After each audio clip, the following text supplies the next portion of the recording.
Terry's coming. He's off. All right, folks. Thanks for being here. We're gonna open up our questioning with third row left, Andy Andrews, 11 Warriors. Yeah, Ryan, are you ready to name the starter at right guard, and what's the situation tonight? Yeah, we'll keep looking at it this week. I think we're going to probably roll a bunch. Looks like going in that Tegra will start at right guard for us. He's had a good preseason. He's done a nice job. We'll continue to assess it, all the way up into the game time. But he's earned the right to start in this game. I think we're going to see us playing multiple guys in the offensive line in this game. But he's been consistent. Now he's got to go put it on the field and play. Fourth row right, Spencer Holbrook, Lettermen Row. Ryan, at linebacker, are you guys going with Sonny to start the game, and how do you figure that's going to? Is it going to be like the right guard where you guys roll a bunch of guys? Yeah, we're going to play multiple guys at linebacker, but Sonny has separated himself for sure, and we'll start at will linebacker for us. He has done a nice job in this transition from safety, and when you move up, the game moves faster. It's just quicker. And he's changed his body, and the reps that he got in the spring really helped. And I think, he's done a good job, of communicating. He and Cody work well together, but you're also going to see Arvell in there. You're going to see CJ in there, Gabe. These guys are going to get reps, and we'll try to play as many guys as we can in this game. Let's go, Tony Girdman, Buckeye Huddle. Ryan, with the new quarterback starting, I'm sure you've seen him more than anybody. You know what to expect. What will you see from Will on Saturday for your expectations to be met? Yeah, we want him to run the team and be clean. Get us in and out of the huddle, get us up to the line of scrimmage, be sharp, take care of the football. You've heard me say the term, make the routine plays routinely, play well in third down, red zone in 2 minutes. I mean, that's what we're looking for out of our quarterback. But in particular, in that first game, it's, run a clean operation. That's ball security, that's cadence, that's communication, the new headset and how we're doing that. And, we are going to be huddling some and those type of things. Not all the time, but that's a little bit different. And, how are we converting on third downs and, all those things, sideline adjustments. So it's getting into the game, getting a feel for it and playing clean. That's what we're looking for in week one. Front row, Dave Biddle, 24/7 Sports. Ryan, is the depth on the offensive line maybe a little better than you expected? I mean, Carson might be a backup for you guys after starting 12 games last year. I know some other guys you mentioned, like Austin, Zen, have stepped up a little bit. Do you feel good about the depth? Yeah, one of the things, it was like early on, the little illness that was going around the offensive line was frustrating. But coming out of preseason camp, we felt like we built some depth because we had to, and some guys got forced into duty maybe a little quicker than they had to. And when you're working with the ones, you have to tighten up, all the things technically that you're getting away with, maybe with, the twos and threes, when you're blocking Tyleek and Ty and those guys, you can't get away with that stuff. You better figure it out fast. And because of that, we have built more depth than we expected coming out of preseason. So that's been a positive. But we are going to try to get as many guys in the game as possible, grade it, and just keep evaluating. And, one of the things that we talked about as a staff today is, you've heard me talk about building a foundation with this team. I mean, the foundation is not complete. I mean, this is a long build to the end of the season. So we want to come through this week, watch the game, get on the film, and figure out, who graded out a champion, who didn't. But ultimately, we want guys to play really, really hard in this game and get it on film, start to make the corrections. When you're in preseason camp, there's a lot of assumptions you make. Some that are right and some that are not right about players, about scheme, overall personnel. So I'm excited to get that going this week and figure out what we got going into Sunday. Tegra is a pretty soft-spoken guy. How did he take the news that he's going to start on Saturday? He's just going day to day right now and working. I think that's what's been good about the offensive line is, guys have been, working at it every day, and we've moved some guys around in there. Even as of this past week, we've shuffled it up a little bit just to kind of see guys move in different areas. We know we have to build depth going throughout the season, so I think it's going to pay off for us. But he's been workmanlike. It wasn't like he's knocking on anybody's door and saying, what is my situation this week. He knows that if he continues to play the way he is, he's going to be a starter for us and be a huge contributor. But it's consistent and consistency that we're looking for out of him. But he, he's been one of the guys that we've been able to count on in this camp.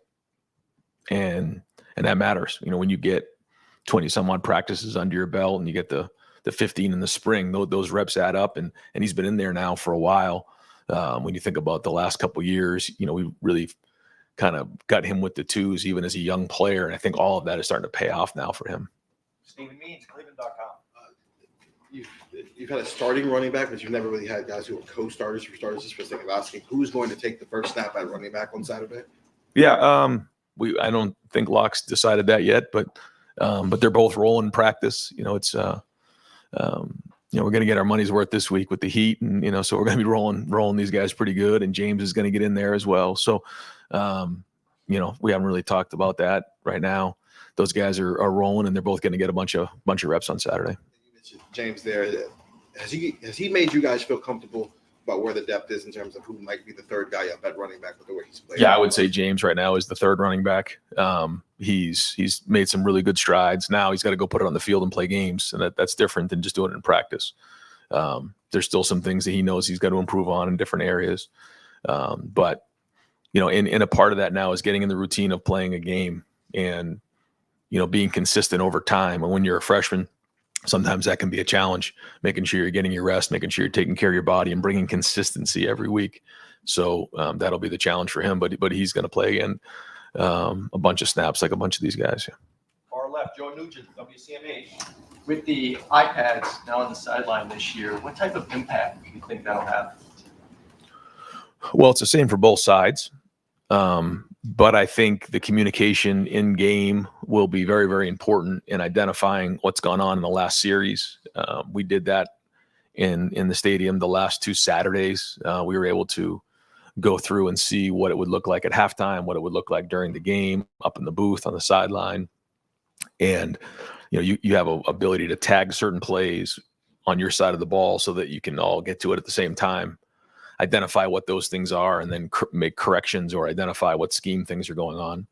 So I think you're going to see, a little bit more in-game adjustments than maybe previously. But, other than that, football's still football. That's not changing. Fourth row right, Jeff Gilbert, Press Pros. Coach, in regards to Will and his mental approach, he's in a position of a team of expectations, goals higher than he's probably ever been around. How's he handled that since you named him the starter? How do you expect him to carry that onto the field? Yeah, I expect him to be the same way he's been since he arrived here. We went through the recruiting process there, and he knew what he was getting himself into here at Ohio State. And not to speak for him, but I think there was only maybe a couple places he would have considered other than going to the NFL, and this was it for him. He wanted to be here, and I think a big part of that is he knew what came with it. And he's really embraced that role. He's been in here getting extra film work in this week already. He's put a lot of work in this preseason. So, we ask our quarterbacks to do a lot here, and he's embraced that part of it. So he's got a good look in his eye this week, and I think he wants to get on the field and get started. Third row right, Dylan Davis, Delaware Gazette. Staying with the quarterbacks here, is Devin still firmly entrenched as your backup quarterback right now? He is, yeah. Going into the week, how do you want to kind of split those reps there? How quickly do you want to get on the field? Yeah. Plan for that, or just kind of filling out the game? Yeah, we've talked about that, Chip and I, about, as the season goes on, where do we want to insert him into games? We'll kind of see how the week plays out, but I probably don't see us doing that in terms of the third series or the first play of the second quarter in this game in particular, but it's something that we're considering.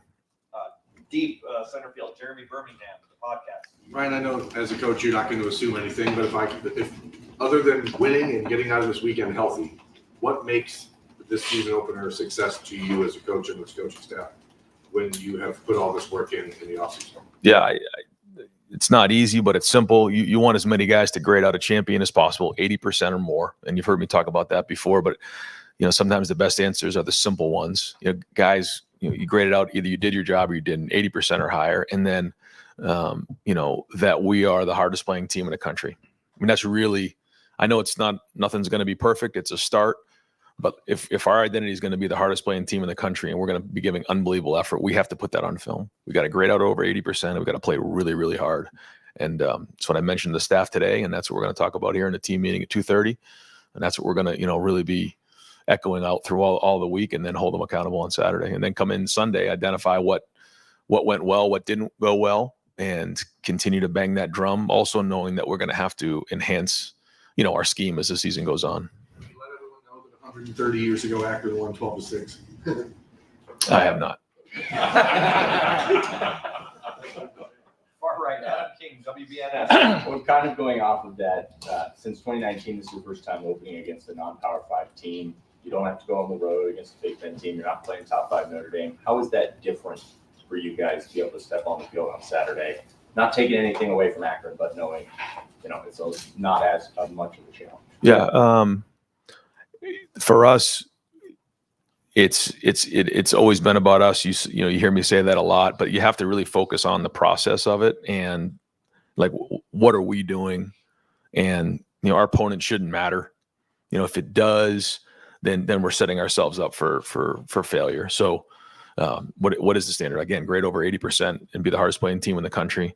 And that shouldn't matter who you're playing, because, they all matter. They all count. And we're trying to create a standard for ourselves, and whatever team we play, and then we go from there. So like I tell the guys every day in practice, you're not allowed to have a bad day around here. It's just not allowed. So we have to understand that every time we only get 12 opportunities. That's it. Of all the work we put in and all the time and effort we put in, you get 12 opportunities. So let's go play with our hair on fire and run around and hit. Dave Holmes, WSYX. Ryan, we saw the guys wear the Jesus One T-shirts when they moved in this weekend. They had a baptism event. I'm curious. I haven't seen your team this vocal, at least when it comes to faith. What have you seen from them over the weekend, and is that something you feel in the locker room? Well, I think this team is close. I think when you look at what they've done together as a group, they rub off on each other, and that part of it, that's their own business that they, handle. But I think when you start to see and hear some of the messages that some of our team is giving, not only out in the community, but to our own team on campus, those type of things, you just recognize what unbelievable guys we have in our locker room, the type of people that we have. And certainly the academic, what we've done being over 3.2 for the last, 2 semesters. And again, you're seeing things like this and some of the community outreach. I mean, they care about not only their teammates, but they care about the community. They care about Buckeye Nation. They care about the fans. And these are great, great people. And, a lot of these guys decided, to come back or decided to come here and could have gone a lot of other places, some to the NFL, to some to other schools, but they came here for a reason. And it was to make an impact, and the number one way they want to have an impact is win championships. But there's a lot of other ways to make impacts as well. And they want to continue to do that. So when it's all said and done, there's trophies in the lobby, there's rings to be worn, but there's also people that have been impacted and their stories to be told. And the guy to me that comes to mind with that is Archie Griffin, and now, the statue is going to be in his name here this weekend. But of all the things he's done in terms of winning the 2 Heismans and, all the great history he's had here on the field, to me, it's the impact he's made off the field. And I can't tell you how many people have shared stories with me about, being a young kid who looked up to him, and Archie took time, or he went to an event and spoke to folks and he took time. And because of that, he's a legacy. What he did on the field is unbelievable. But to me, he's even more special for what he's done off the field. And I think, our guys have embraced that in the locker room. Andy Backstrom, on 3. Ryan, what will it look like for special teams in game? I know you've talked about the strategy with using assistants. Is it going to be different for in game since the coaching change with that role? Are you going to allow like the Rob Keys and will they be involved in here? Very much so. Yeah. So Rob is going to be sort of like, the ringleader of it all. And I'm right there with him for everything. And we're going to utilize everybody we possibly can. Matt Guerreri is running the punt team. James Laurinaitis is doing the kickoff. Brian Hartline and Keenan Bailey are doing both the return units, kickoff return and punt return. But we got everybody involved. Tim Walton's been a big part of this. Each of the coaches have been very much involved with the special teams here in the preseason. So Rob is the point person. He's the one who's going to help game plan and organize, meet with the individual group. We met this morning with the entire, staff who was involved with special teams, went through the game plan in all 4 phases. But then when we get on the field, I'll be involved in terms of the substitutions, making the calls with Rob, but then getting feedback from each individual coach. Cameron T. Robinson, The Athletic. Brian, I know you said you guys had to figure out which running back takes the first snap. When you have 2 guys like this, is it more so seeing which guys in terms of like figuring out carries? Is it more so figuring out which guys are the best and kind of going with the flow, or you feel like you have a minimum snap count that like each of these guys needs to hit? I know you're not going to tell us what that is, but Yeah. that's the idea. I mean, I think you have an idea of how many carries you'd like to see for each guy, but you don't know how it's going to shake. And Locke's going to get a feel for that, and he'll be responsible for handling the substitution pattern there. These things seem to have a way of working themselves out. It seems to be a topic of conversation sometimes. This time of year, like how's it all going to go? I think we get a feel for it. And assess it after the first game. This will be the first time for Quinn Sean that we've been in a game with him, and it'll be interesting to see as we go how he goes as the game goes, and the type of back that he is as the game wears on. But I'm excited to see these guys run. Far left, Whitney Harding, WCMH. Ryan, this weekend was an exciting week 0. I don't know if you got a chance to watch any of the games, but with Florida State losing, is that just another reminder that that number next to your name really doesn't mean a whole lot? And have you had any conversations with your guys as a reminder about that? No, not in particular about that, but I think that's why you hear coaches say, when they talk about rankings, the first thing they talk about is what matters is the ranking at the end of the season, and it's coach speak, but that's a great example. I didn't get a chance to see any of the game, but I mean,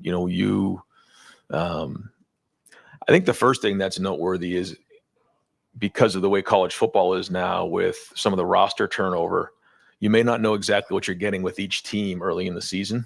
And I think that's significant because, when you look at the roster of some of the teams early on, you're like, okay, where were they last year? Well, this guy came in from here. He came from there. Some guys got older. Some guy maybe didn't play because he was injured. He comes back in, but that roster looks a lot different than maybe it did the year before. So I think, that's something that's noteworthy, but as we know, I mean, you got to bring it every week, and it has, what your ranking is has, no indication of where you're going down the road. What matters is what you put on the field and what you earn. You mentioned the heat. How do you get your guys ready for what's going to be a warm game this week without kind of wearing them out at practice? Not your first time dealing with it, but it's a question. Yeah, I mean, it's hot all across the country. You know what I mean? We're in the north, so I mean, it's just something you got to learn to deal with, and you got to hydrate really, really well and recover at night and get your rest. But you got to make sure you're hydrating throughout the week. If you think you're just going to hydrate the night before the game, it's too late by then, and then guys start cramping. So we got to make sure that we're all over that and mix all over that, and we hydrate test everybody every day. So we'll do that and just make sure we're on it. But like I said, it's hot. Other places other than Columbus, Ohio, so we'll handle it. Right next door, Jared Smalling, WCMH. Hi, Ryan. On the subject of roster management, big picture question here. You now have a general manager, and now that you're into the football season, you're relying on him to do things that are new in that role. Some of the programs like yourself in Alabama have these positions now. Can you walk us through Mark's contribution, how it's evolved in that title, and what that allows you to do in your role coaching the football team through the season? Because there's so many tasks involved. Roster management, understanding how NIL is functioning and who's getting what. How does he help? How does he help? Boy, that's a long answer. Because first off, Mark is he's been unbelievable to me personally. He's been unbelievable loyal to me and loyal to the program. He is somebody who works really, really hard at his job, and I think he's the best in the business at what he does. And his job has completely changed, even in the last 6 years. He's an excellent evaluator. He does a great job of understanding where the college landscape is going, where it needs to be to adapt. And, he's really had a huge hand in putting this roster together. Now, it used to be the evaluating and then the recruiting part of it, the weekends.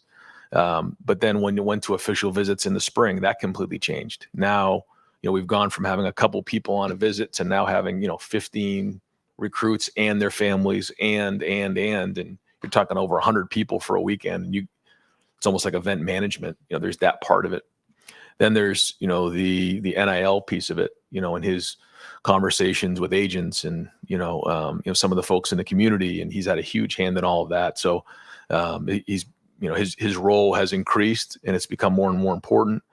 And like I said, I think he's the best in the country at what he does. Steve Hellwagon, 24/7 Sports. Hey, Coach, can you give us a breakdown of like Chip Kelly up or down, like how that's all going to look, where the coaches will be stationed and all that? His plan is to be up in the box. And, I think for him, being able to get organized up there, he's got the tablet up there, he's got his call sheet up there. He can really, be clean after every series. I think that's one of the things too that he and I were even talking about, is that when you're on the sideline and you're the head coach, you have your call sheet, but it's hard to, get your next series ready when you're doing all these other things. When you're up there, you got a desk, you can sit down, you can get your thoughts organized for the next series. You can go through everything, you can communicate well. And so that's going to be his plan. Tim Drebno will be up in the box with him, Billy Fessler, and Tony Johnson on offense. Wide receiver, we've asked about a lot of positions, who's starting. I know you were taking the tact of slow rolling the talk about Jeremiah Smith, but where do things stand there at that position with maybe the top three that are going to be out there to start? Yeah, they're and Brandon Ennis is right there. Bryson Rogers, Kojo Antwi, Jaden Ballard. I mean, you'll see all these guys play. I'm excited to see them play. They put in a good preseason and need a couple more days of prep into this first week, but they're excited to get out there just like everybody else. Jeremiah will be out there at the beginning? Yes. Okay. Folks, got to keep it at one question or we're not going to get everyone in. Pat Murphy, 24/7 Sports. Ryan, since the 2 losses to end last season, it seems like you guys have just been building towards this. And I know you mentioned earlier that this build continues. This doesn't end anything. But to get to week 1, to get to a game, to kind of get back into that rhythm after an off season of talk and whatnot, just how much is there the excitement and getting things rolling? Yeah. We're really excited. And that's kind of what we said. Yesterday was our first game week practice of getting back on the field and playing games again. It feels like forever since we played a game, and there's been a lot of hard work, mostly by the players, but also by the coach, by the staff, a lot of people involved to, build this team, and Coach Mick and his staff and coaches and, everybody involved, to, put this roster together, to go attack the season. And, I can't say enough about the leaders and the guys in this team who have continued to work hard to get to where we are right now. And now it's time to go put it on the field and play. But now there's a lot of excitement. And, just like, any time around here, everyone's excited about the season. There's a lot of talk around Ohio State football, and that's great. But what matters is what we put on the field and what we do on the field. So, like I said, fired up to get on the field and, get on the film afterwards and figure out where we're at. Dan Hope, 11 Warriors. Ryan, with Will having a couple weeks going into the season to be the starter, do you feel like the offense is in a better rhythm than maybe it was this time last year? We'll see after the first couple of games, but we'll see. I mean, I do feel like we've had some really good days of practice. I feel like we've had a couple really good moments in some scrimmages. Still looking to be more consistent. Still, where our expectations is my expectations of where we are and where we are right now. We're not close, but I didn't expect us to be either. So it's like I said before about Quinshon. It's the same with Will. Like, we haven't played in a game with Will. We haven't played in a game with Quinshon. So I'm again fired up to see what it looks like on the field. But then get on there and figure out if some of the assumptions we've made are accurate and which ones aren't, and then enhance the things that are going well and fix the things that need to get fixed. Bill Landis, Kings of the North, the podcast. Ryan, you and Chip both I think it was maybe 2 weeks ago, when Will was named the starter, said that the quarterback is the run game coordinator. And I don't know that I've ever heard you put it in those terms before. So is there anything different that's on Will's plate in that regard, or just what are you expecting him to handle when you say the quarterback is the run game coordinator? Yeah, I think it's something that, and it's an approach that Chip's always had, where there are multiple places the ball can go, in particular with, the way that Chip likes to run it and some of the things that we've done in the past with like Justin Fields, where you're reading an end and you have to make a decision. I'm either giving the ball or I'm pulling the ball. there's an opportunity to throw the ball or hand the ball off, or check the play. So, rarely in this offense do you just take the ball, hand it off, and move on. There are some that take a deep breath, but I think what Chip is getting at, and kind of, the one we say run game coordinator is, the decisions that have to be made. It's not just in the passing game, it's also in the run game, equating numbers, reading players, whether they're linebackers, safeties, or on the line of scrimmage. Will's handled that pretty well, you think? He has, yeah. And he needs to be. I mean, he's got to be an expert. He's got to be the best in the country at that, because if he can do that, then, and again, not extraordinary, just routine plays, making them, then we'll have an opportunity to continue to make first downs. We want to have positive runs and get completions. And that's the focus early on as we get going. Tom Sperry, WBNS. Coach, you've said that you've seen an edge with this club in practice. How important is that? What do you do as a head coach to enhance that? And do you think these guys are ready to play a game now? Yeah, it goes back to how we practice. And if we're going to play that way, we have to practice that way. And again, this is, age-old commentary, but if we expect to play with an edge, we got to practice with an edge. If we're going to play tough, we got to practice tough. If we're going to, have guys, getting their hands on balls in the back end, then we got to do it in practice. If we're going to have guys finishing down the field, then we got to do that in practice. If we have guys playing, on punt return who are going, 12 seconds on a return rep as hard as they possibly can go, that's got to happen in practice. And so we just continue to create those environments and demand that there's that. Now, for this team, we haven't really had to demand it that hard. I mean, when it's time to go, when you put the ball down, they're going at it hard. But that's our job as coaches to create that environment, because, as the saying goes, you're going to sink back to the level of your training. And so we have to make sure that happens every day in practice. And, good news is it's been like that in practice, but it's going to continue. Bill Rabinowitz, Columbus Dispatch. With most of the other quarterbacks, I guess, Justin, with the exception, you had years to build a relationship with them. You haven't with Will. What have you done to kind of hasten that process? And I know he wanted you to coach him hard, and if you could give details of how you've done that, great. But how have you kind of hastened that relationship with him, and how is it right now? Yeah, I was able to spend a little extra time with him, during the spring, and and I'm right there next to the quarterbacks, and he definitely doesn't have to worry about me coaching him hard. I can tell you that. But I think he knows. I think there's a level of trust there. He knows, what's come before, and we talked about that during the recruiting process. That all right, here's what needs to happen in order for you to get to where you are. And again, I just see the way he's been in the hallways this week. He's been around it. He's studying it. He wants it. So this is just the beginning, but he wants to be a great player, and he knows that if he buys into this offense, he buys into this team, he buys into our culture, that he's going to do that. We've seen, that all and more so far. So again, it seems like, we're never going to get to this first game and get on the field, but it's time to get on the field and go play football.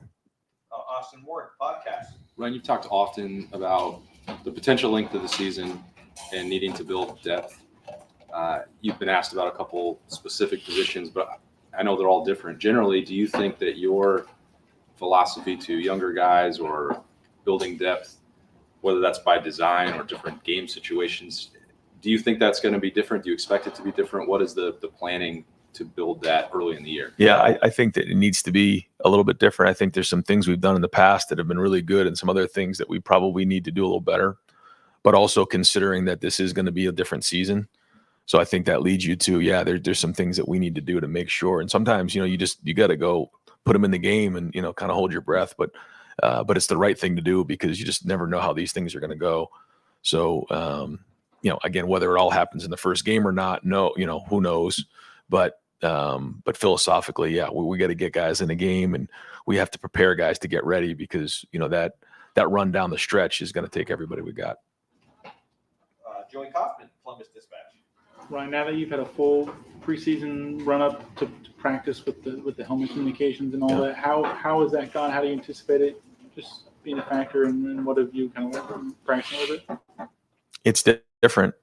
Yeah, it is different. And, cutting it off at 15 is significant. Making sure that we have a plan for if it goes out, which can happen at times. When we were in the NFL, I remember that would happen sometimes. You've probably seen it in some of the games where it goes out for 30 seconds, and that can get you out of whack fast. So just those type of communications. But I think it's allowed Chip to communicate in particular situations really well with the quarterback. What's it down the distance? What can we expect here? Those type of things.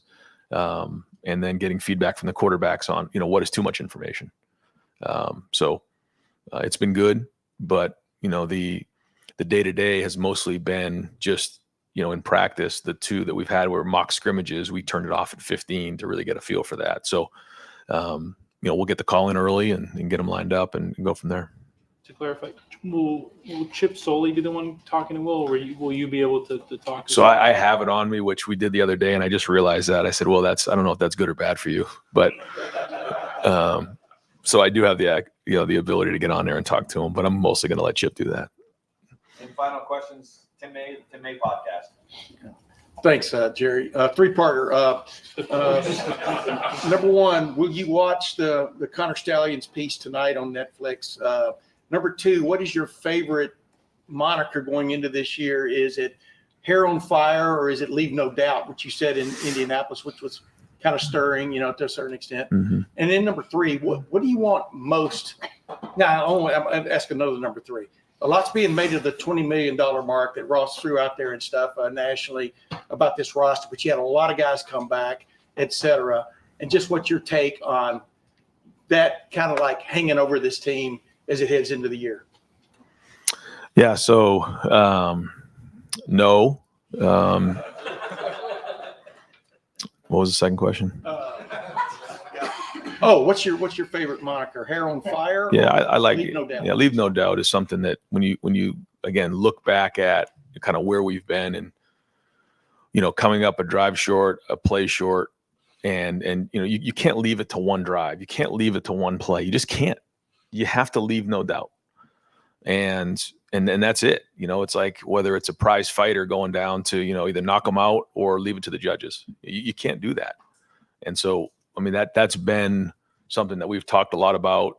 Mick has hammered it in the off season. We still, break down some of our meetings that way. We have to do that.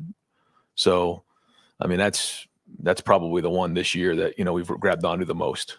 And then, our team, every year the expectations are high. We've talked about this for years, and there's been a lot of teams, a lot of talent, a lot of great teams here. So that's nothing new. And so our focus, and this team has done an unbelievable job of just putting one day in front of the other and going to work. And that's, about to start here. So, I think our guys have had a good preseason. I think they're focused. I think they know what's important right now. And that's what we're going to do. We're just going to focus on trying to play the best game we can on Saturday and build from there. And that's all we can do. I'm talking about the $20 million thing is some people best roster money can buy type thing and stuff. Does that bother you that that's out there? Well, I think, sometimes, things are said, but when you look at our guys, they're here because they want to be Buckeyes. They're here because they want to win championships. They're here because of each other, and to see, what they did the other day on campus, to see the impact they're making on people, like, they understand what it means to be a Buckeye. They understand what it means to win a championship here. And that's the most important thing to me. The other part, there's a lot of changes in college football, and we're going to do everything we can to adapt and make sure that we're doing our part. But there's been a lot of hard work to put this roster together, and that's great. That's what we're supposed to do. We're doing our job. But to me, it's about these players, and that's the number one thing for me. And that's what allows me to put 2 feet on the ground every day, is envisioning, these guys and these players, hosting trophies and winning championships. And I think it's the same way with our entire staff. Thanks, Ron. Yep.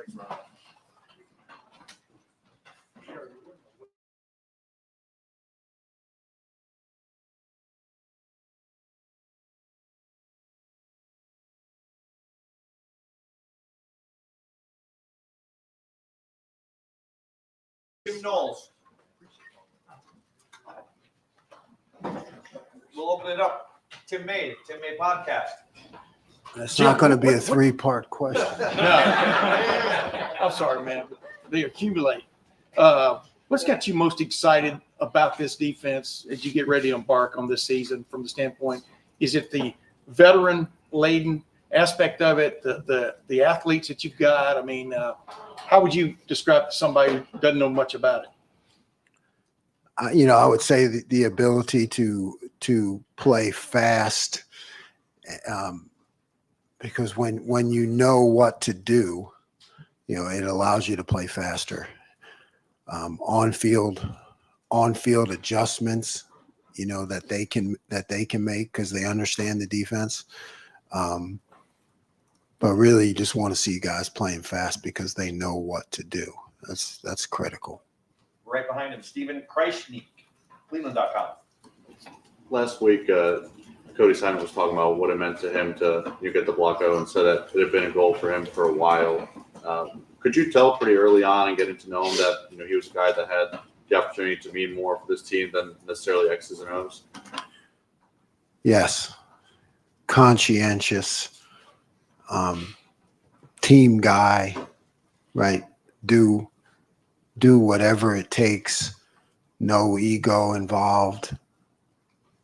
For my first 2 years here, he kind of did a little bit of everything. He's just somebody that you could count on all the time and always putting the team first. It's the kind of guy we all want to represent us because it really means something to him. We're right, Austin Ward, the podcast. Jim, you've mentioned throughout the month, like safety depth and having, some attention on that. I asked Ryan about maybe wanting to play younger guys and build that depth for the course of the year.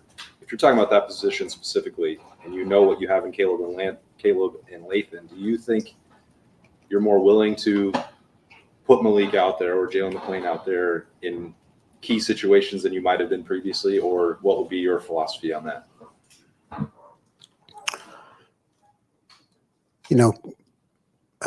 Key situations, you want your best guys. So I think when you have a clear divide between the first group and the next group, you're going to have your best guys in there in a key situation. I mean, you're going to look to continue to build that next group because anything can happen in this game, and they may be in there in key situations, but at least initially, until they get their feet wet, you're going to have your best guys in there. What about maybe, I shouldn't have said key. What about like 14-0 in the second quarter? I know it's a hypothetical. Yeah, I would say no. You're playing your ones. Joey Kaufman, Columbus Dispatch. Jim, 2 years ago, you were recruiting Caleb Downs, and he ultimately picks another school, goes to Alabama. What were your emotions like this year when you sort of had a second chance and he decides to come here and all the potential that he brings and the impact he had? It's probably going to be more common in this sport moving forward, but just to go through it for somebody of his caliber, what was that like? Well, you take the emotions out of it. So when you say my emotions, you take the emotions out of it. I just knew we had to be on point. I guess that's, really it becomes, you look to recruit someone like that who understands the game the way he does. It's like a job interview, it's like game day. So it's not, my job is to not be that rah guy and all the beautiful things about Ohio State. My job is to explain the defense in detail so that he understands that I'm going to be able to coach him and make him better, on the field and with the scheme. So it's a lot more analytical, We've been with Columbus Dispatch. Jim, Ohio State's traditionally played a marquee non-conference opponent. Notre Dame, obviously, the last couple of years. You don't have that this year. And is there any kind of concern that you might not be challenged the way that you would need to be challenged before you get in the meat of the schedule? I mean, how do you kind of feel about? You don't overlook any opponent. I get that, but we also are realists. How do you kind of approach it? You know, I approach it the same. You're right. That's not something that falls under my bailiwick. It's an Ivy League term. Yeah, right. Bailiwick. So like, yeah, can't be concerned with that. You know, we're looking at our play on the field, and I'll challenge them. You know, I make sure that I personally challenge them, no matter who the opponent is. Stephen Means, Cleveland.com. Kind of following up on what Austin was asking, but applying it to linebacker a little bit. I think in the past years, you've talked and vocalized the need to put Cody Simon out there more when you had Steele, when you had Tommy, and maybe just run out of snaps at some point. But you were talking about the safeties. Maybe there is a clear divide between the starters and the backups. Does that still apply to Will with Sonny and CJ? And if not, what would you ideally like to see what that split looks like between those two guys in that spot? Yeah, I no, it doesn't apply to CJ, right? So that's when you get into like, okay, we have CJ, you know, who when I think about things, I think about, okay, is there a clear delineation 1 and 2, but not with CJ. I mean, just like Cody was, I consider CJ a 1. So, you know, you could see the combination there.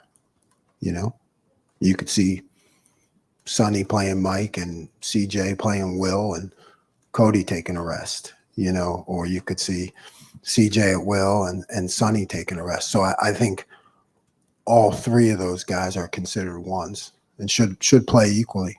You said Sonny, and I'm not saying this happens on Saturday, but like, has he shown you he can handle that? Oh, yes.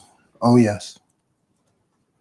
Sonny is extremely coachable, and he's one of those guys you can tell things to one time and he gets it. So we have some versatility there. Tony Girdman, Buckeye Huddle. You mentioned recruiting Caleb was like game day. Were you an aggressive play caller that day? Was it bend but don't break? No, yeah, we were, you know, we packed up the laptop, you know, very, I really likened it to when I interviewed at Oklahoma State, and I think Coach Gundy brought in 10 guys, you know, brought you into a room, grilled you for 3 hours, didn't see the campus, shut the laptop, left. Find out whether you get the job or not. That's what it was like, Caleb. Pack up your laptop, head to Georgia, get in the house, 3 hours on the tape, pack up the laptop, and hope you did a good job. Right next door, Pat Murphy, 24/7 Sports. I asked Ryan about just kind of the excitement coming off of the way last season ended. Your defense obviously played well to end that season, but they've talked about how they felt like there were stops they could have made in those final 2 games. How much do you sense the opportunity that they feel to go out and kind of reestablish themselves as that dominant group once again? Yeah, they get it. I mean, you have to prove yourself every week. And yeah, there were, okay, maybe statistically we played okay, but we didn't win every game, you know, and you know, they are determined that if we have to win the game 3-0, you know, could have won the bowl game 3-0. I mean, that's on those guys, and they get it. You know, every week you go out there as like you're delivering your thesis. You know, you have to prove yourself on that day, and I think they understand that challenge, and they want the fans, the media, the rest of the team to be able to know when they go on the field that they can be counted on, no matter what the situation, no matter what the score. Dan Hope, 11 Warriors. Cody was saying last week that, you know, you guys think, you know, offenses are going to try to do some tricky stuff with the helmet communication. So how do you guys kind of prepare for the fact that, you know, offenses may get into formations late? Mm-hmm. You know, I think you when you teach now, you have to prepare your players and your on-field play callers and adjusters that you know, I won't I won't necessarily be able to make all the right calls for you. So, it starts a long time ago with the teaching, like could be that you're going to have to make a lot of on-field adjustments yourself. So you better know the defense. Final two questions. Bill Landis, Kings of the North. Jim, we talked with Matt Guerrero and some of the safeties last week, and Matt and a couple of the players said they're less focused on like bend and adjuster and kind of just doing both, and maybe just focus more on just kind of like playing safety. Is that like an intentional switch that you wanted to make this year? Is that just natural progression of the defense where guys kind of, I don't even know, cross training might not be the right word if the positions are so similar, but No, yeah, cross training is a good word. When you get to the game, there are times you may have to do that, but not necessarily go into a game that way. But when you're training safeties, it's good to train them in everything, because somebody goes down, you need to make an adjustment, so I think it's a great thing to do in the spring and the fall camp. But, as you get to game week, it becomes more defined. is that, you talked about wanting to disguise things a little bit better. Does having guys be kind of multi-positional on the back end help you with that? Yes, because they understand the coverages, and if you want to change coverage one way, that they get it because they've done it on the other side. And final questions, Jeremy Birmingham, the podcast. Jim, I'm not an expert on your career trajectory, but just like cursory glance, it shows that year 3 has been generally the best year statistically for your defenses in the stops you've made. How confident are you that that's going to be the case now, considering that there's not far to go from where you were last year? But what is the biggest difference for you as the play caller this year and just for the overall mindset of the defense from last year?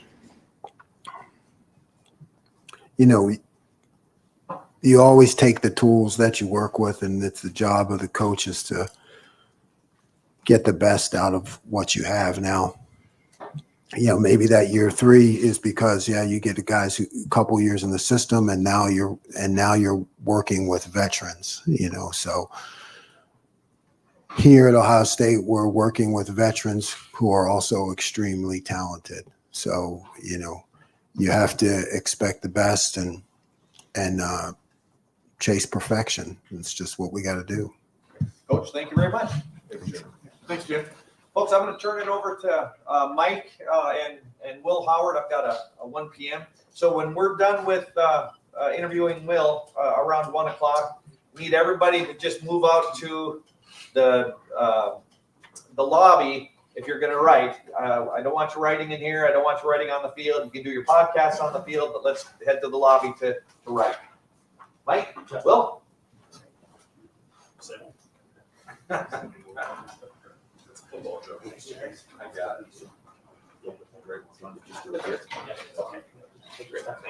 Honestly, so we're gonna keep the one question again. We're gonna go 10 to 15 minutes. So may not be able to get all of you. If I don't get all of you, we'll get you next week. We'll start in the front row, Austin. Well, I know that this sounds like a question you've been asked a lot about coming to a new program, getting comfortable, and you've described that already. In terms of becoming a leader, is there a point where you started to feel like that was setting in and that people were listening to you in the locker room, or maybe that won't happen until you play a game? I don't know, but I'm trying to make that different than just like, hey, you know where to go for practice. Yeah, no, it's that's a huge part of it, especially coming in. I say that my situation is very different than coming in as a true freshman. You have to come in and really gain the respect and the trust of a whole football team in the span of 6-7 months. And for me, the first thing that was the most important thing was just getting relationships with everyone. I was like, I want to get to know everyone on the team because, they're not going to respect me if they don't know me, and so that was the first thing. I was, that was what the spring was for, what the winter was for. I was like, all right, I want to get to know these guys, let them get to know me and, kind of just go from there. And then once I feel like for me, once we got through that spring, coming back into the summer, and we started up summer workouts, that was when I kind of started to settle into that role and feel a little more comfortable, challenging guys just because, we already had that relationship. I feel like we worked hard in the summer, and Coach Mick gave us a lot of opportunities to become leaders, through some of the challenges we had in our workouts and our runs. And he put us through the fire so that, we had to deal with some adversity before, we just get out there on the field, because it can't be the first time that you're going through something out on the field, so we've already experienced a lot of tough stuff, in our controlled environment, but I'm excited to get out there on the field and show these guys how I can really play in a real setting, because they haven't got to see me play, in a game yet. So I'm excited for that. The players say there's nothing like playing a game in the shoe. This will be your first experience. What are you most looking forward to? How well will you sleep the night before the game? And just what's going through your mind? Man, I'm so excited. Like I truly can't, I can't overstate that, like how excited I am. I'm fired up, man. I grew up as a kid watching the Big Ten. I played in a lot of places now, at this point in my career. I've played in front of hundreds of thousands, but the shoe and the atmosphere here, it's different, man. And the traditions, I'm really excited just to experience all of it. We've walked through like, what's it going to be like on a game day, but just getting out there and doing it for the first time. And I think the thing I'm most excited for is running out and in front of 110,000, at the shoe. And just taking that in, because, I only get so many opportunities here. I want to make sure I soak it in, before we go out there and get to business, strap it up and play. We'll go over to the left, Whitney Harding. Well, I asked Ryan this question as well. Exciting week 0. Every coach and player will always say you don't look ahead. Was the Florida State loss, is that just a reminder of that mindset? I don't know if you saw the game, but I did. Is that just a reminder? Yeah, you've got to stay locked in on each game. 100%. And I mean, I think that shows you that, especially conference games, I mean, anything can happen. And you can't overlook anyone, just because, Georgia Tech was a lower seed and, wasn't really ranked. I mean, you can say that, for really anything, but I think it just really emphasizes the fact that, you can't overlook anyone. And the most important thing is what's right in front of you. And for us, that, we know that we got a lot of matchup games down the road and a lot of really important games and some tough teams to play. But, the most important thing for us right now is Akron. And, it's because it's the next thing. Just this year, does it feel like a whirlwind to you that, a year ago you were playing for Kansas State and now you're here? I mean, have you been able to process all this? Yeah, it is. It is a little weird, it's kind of stepping back and thinking about like, oh, I'm going to be playing college football, but not at K-State. It was kind of weird at first when I had to kind of put that in my brain, but I've mentally prepared myself for this, for a while, and I kind of knew that last year was probably going to be my last year there. So I knew that whatever I was going to be doing was going to be a new step. And I mean, this step that I've taken has just been a blessing in every single way. I feel like just the opportunity and the challenges that I've had to go through already here, have really made me better, as a player. I feel like a different player than I did even last year. So I'm just excited because it's a new opportunity. It's a new challenge. And, it's kind of lit a new spark in me, and I don't want to say I was complacent last year, or, in my time at K-State, because I wasn't, but, it lit a new spark, and there's something special about this team and about this year. And I'm excited, man. It's going to be fun. Go over here to the right, Adam Kate.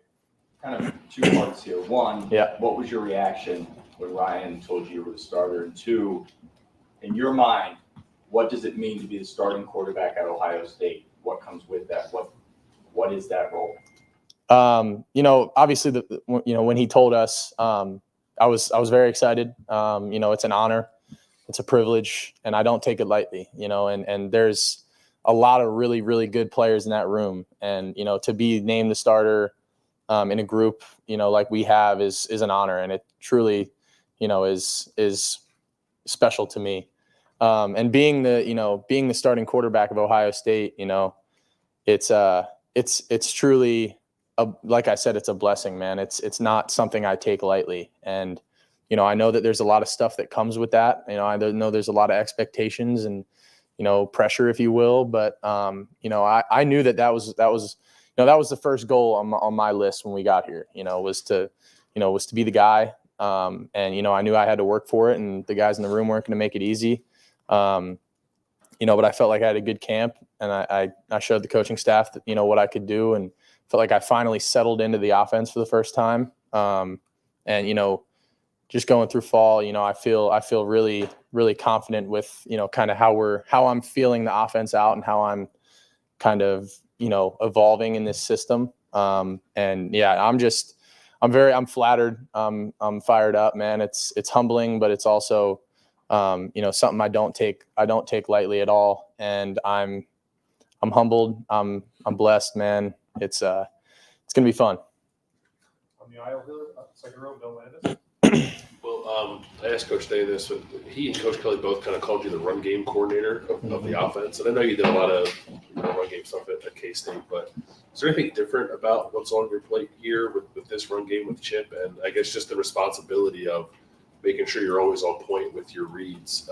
How do you think you've handled that throughout camp? I think it's really good for me. And I think, they say that all the time is, what is your job in the run game? You're the run game coordinator. And, it's my job to, say we have a good play called, or we got a pressure coming from the field. We don't want to run this play into it. It's my job to get us in and out of that. Obviously the coaches can only do so much, but we're the ones that are out there, actually calling the shots. And I'm the one that's got the chalk last on a lot of that stuff. So it's cool. It gives me a little more sense of responsibility about the offense, and it makes you as a quarterback, you're always clued into something. It's when you're a quarterback and you're, mentally taking plays off, that's not a good thing. You should be dialed in every single play. Here, what's my plan? What I need to have a plan every single play. And Coach Kelly and Coach Day have done a really good job of kind of instilling that in me, and, just taking responsibility for a lot of the things that I have to do, in terms of whether it's protection or run game, whatever it is, whether it's controlling it with, our different calls or, RPOs or whatever it may be. It's my job to get us in and out of good and bad plays. And it's a good responsibility. It's good for me for, developing myself for the next level. And I think it's good for overall for the team, because, when you have a run system where you can call a play and it can go 3 different ways and all of them, have an answer for everything, like that makes it easier on you as an offense. You don't have to run plays and waste plays that are good versus something and not something else,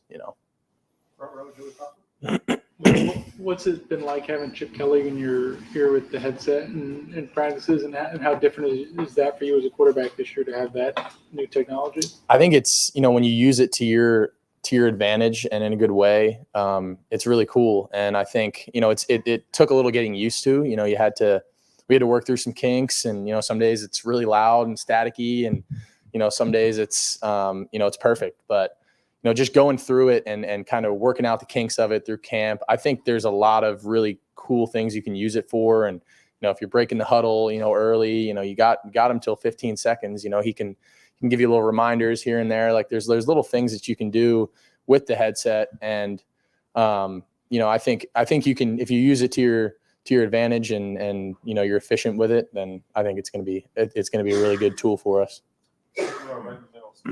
When we talked to you, you were mentioning one of the things you wanted to get better at is just pushing the ball down the field more, not necessarily how good you were, but just your eagerness to do it a little bit more often. And this is, I mean this with all due respect to all the talent you've played with in your career. How much of that is just the weapons you have here being open means something a little bit different, where maybe you're able to take a few more chances because you're throwing the guys where maybe you haven't had guys like this in the past? Yeah. And I mean, no disrespect to the guys I've played with, because I've played with some really good players, and I don't want anyone to take this out of context, because I've played with a lot of good players, but, I think here it's a little different. And the way that Coach Day and Coach Kelly teach some things are, hey, that guy's wide open. He may not look wide open. He may have a guy right on him, but he's wide open. In the NFL, he's wide open, and that's the mindset that I've had to kind of develop a little more, is like, he may not be, he may not look to the general public like he's open, but if you put a back shoulder ball on him, then, that's a play you can make. And with the guys that we have here, I mean, there's I mean, they make plays like I've never seen anyone make plays before. So, that has nothing to do. I'm just strictly speaking about the guys that, I have. But I'm saying like it's a blessing to be able to, wherever if it's one-on-one coverage, I mean, they're open. It just depends on how I have to throw the ball. And I think that was a lot how Coach Kelly and Coach Day kind of instilled that in my brain. Like, hey, he may not look open, but he's wide open, What we can take 3 more? Okay, first round pick right here.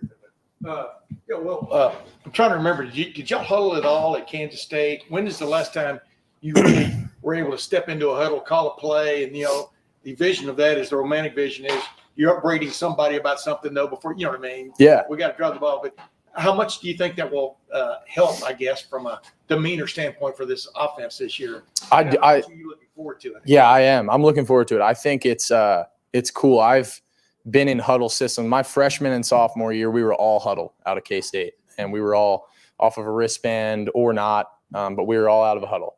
And I kind of like that, and when you're good with the huddle and when you get out of the huddle with, 20, 25 seconds left and you get out there and you have time to, analyze the defense, then it's good. But if you get caught in the huddle and, there can be things that can go bad with it. But I think the way that we're using it here, trying to break the huddle, be efficient, getting out onto the football. It's good. And I like having that FaceTime with my guys, a little bit before the play. And like you said, like, whether it's reminding them on this play, hey, the running back, we got to do, this kind of footwork or whatever it is, like just giving them a little, hey, let's go get this, let's go get this one, guys. Like, whatever it may be, like, I like just being able to look at them all in the face and, before we get out to the line of scrimmage. I think that there's a cool element to that. 2 more, right in the middle, Dan Hope. Will, how has your maybe, approach to things changed from when you were competing for a starting job to when you were named the starter and now you're just preparing to be the starter? Yeah, I think, it changes a little bit. I feel like when you're given that, position, you're able to have a little more of a say in things. Say like, we're going through some past concepts, when you're competing for a job, you may not be as eager to say, hey, I don't really like that concept, coach, but, now when you're the starter and, they're telling you, hey, we want to hear your input. If you don't like a play, then we're not going to run it, like that's kind of the difference. And, I just feel like I have a little more, ownership in some of the play calls and some of the, just some of the reads and some of the stuff that we're doing. And obviously, there's a structure to everything. And, I gotta do what, the coaches tell me to but I do feel like I have more say and I can, voice my opinion on, hey, I like this concept. I don't like this concept. And it's more of a collaborative effort, from that perspective. And last question, Dave Holmes. Will, has there been a moment, something, whether it's a fan interaction, teammates, walking around campus of the city that's given you a sense of, I'm not trying to be flippant here, but I'm not in Kansas anymore? I mean, have you had that moment where you're like, oh my goodness, things are bigger here? I knew, like I said, I grew up a Big Ten, watching the Big Ten. Growing up, unfortunately, was a Penn State fan for most of my life, but now, I came to the bright side.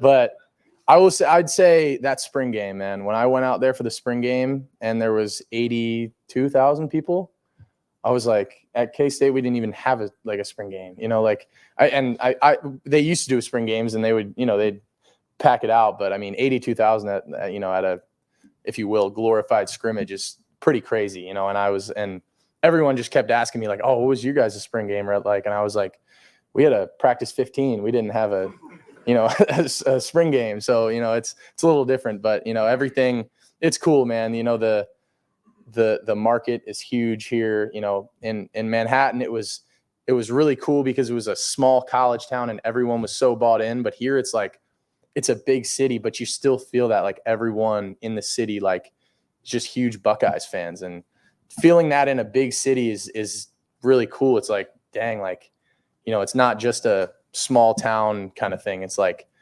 everyone in this city is really like bought into the Buckeyes, and man, it's cool. It's unlike anything else, really. All right, well, thank you, buddy. All right. Hey, thank you guys. Go Bucks.